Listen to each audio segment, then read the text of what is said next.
ത്രിയേക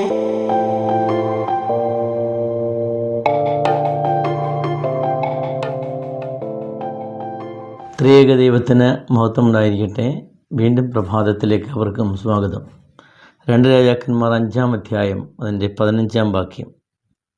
ഇസ്രായേലിലല്ലാതെ ഭൂമിയിലെങ്ങും ഒരു ദൈവമില്ല എന്ന് ഞാനിപ്പോൾ അറിയുന്നു.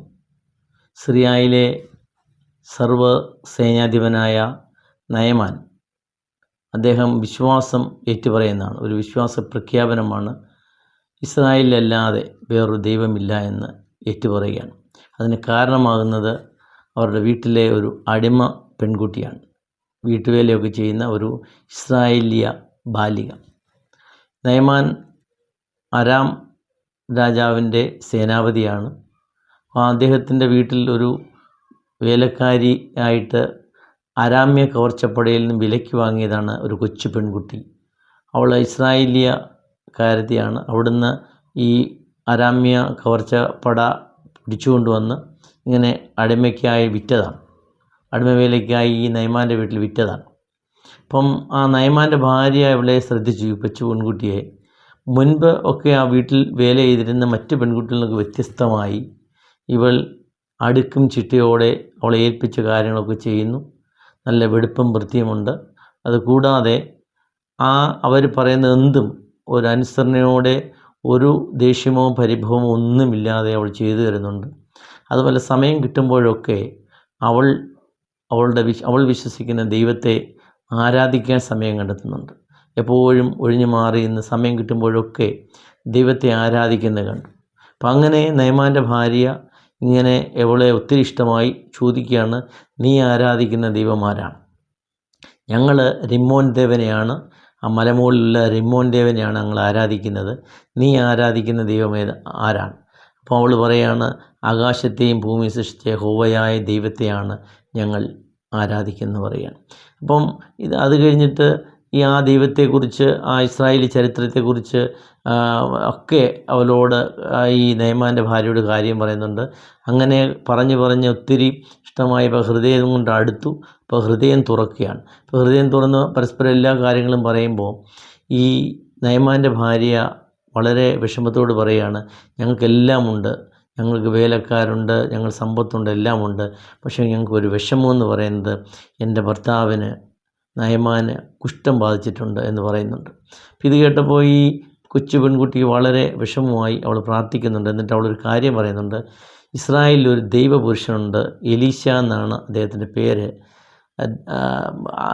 രക്ഷിക്കുന്നവൻ എന്നാണ് അതിൻ്റെ അർത്ഥം എന്ന് തന്നെ പറയുന്നുണ്ട്. അപ്പം അങ്ങനെ അവൻ്റെ അടുത്ത് പോയാൽ യജമാനൻ സൗഖ്യമാവുമെന്ന് പറയുന്നുണ്ട്. ഇത് കേട്ട ഉടനെ തന്നെ നയമാൻ്റെ ഭാര്യ ഈ നയമാനോട് പറയുന്നു. നയമാൻ തൻ്റെ രാജാവിൽ നിന്ന്, ഇസ്രായേൽ രാജാവിൻ്റെ ഒരു കത്ത് വാങ്ങിച്ചുകൊണ്ട് അടുത്ത ദിവസം തന്നെ ഇസ്രായേലിലേക്ക് പോകുന്നു. അവിടെ വലിയ രഥത്തിൽ തൻ്റെ വേലക്കാരും അഹമ്പടി നായന്മാരും ഒക്കെ ഉണ്ട്. അതിൻ്റെ കൂടെ തന്നെ ഇഷ്ടം പോലെ സമ്മാനങ്ങൾ ഈ രാജാവിനും എലീശയ്ക്കും കൊണ്ടുപോകുന്നുണ്ട്.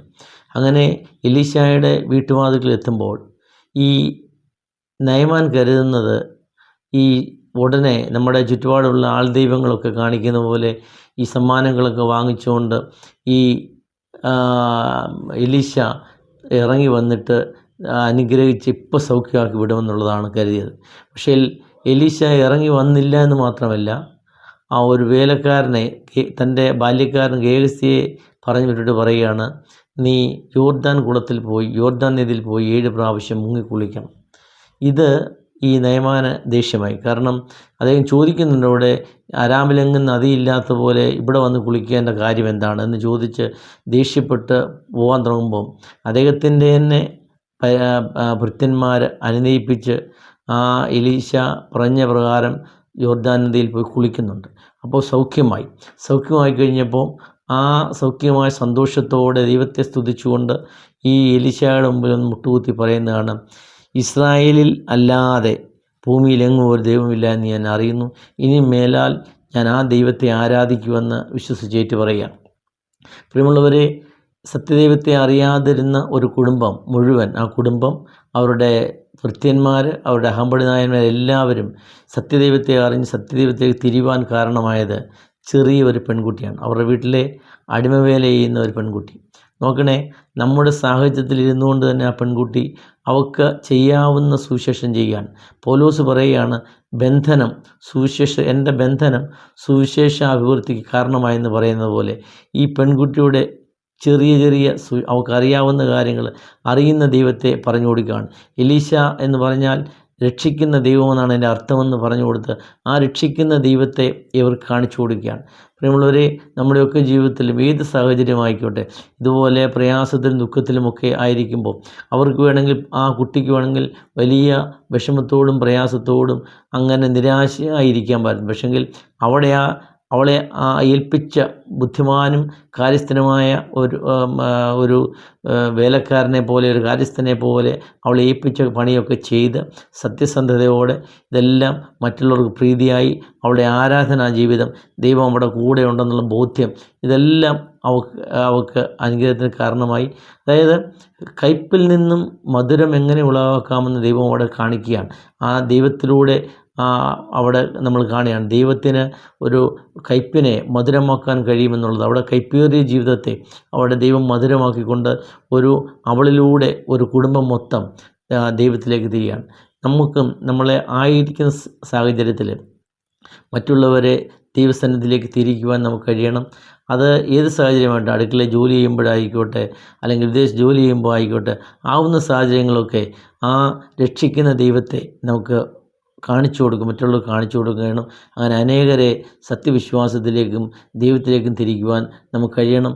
ഇത് ഒരു സുവിശേഷ വേല കൊണ്ട് മാത്രം ഉണ്ടാകുന്നതല്ല, നമ്മുടെ പ്രവൃത്തിയിലൂടെ നമുക്ക് യേശുക്രിസ്തുവിനെ കാണിച്ചു കൊടുക്കാൻ കഴിയണം.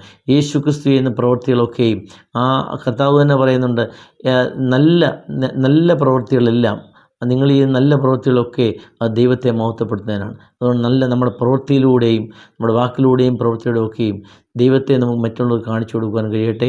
അങ്ങനെ ദൈവത്തിൻ്റെ പരിശുദ്ധ സഹായിക്കട്ടെ എന്ന് പ്രാർത്ഥിക്കുന്നു. ദൈവം നമ്മെ സമർത്ഥമായി അനുഗ്രഹിക്കട്ടെ.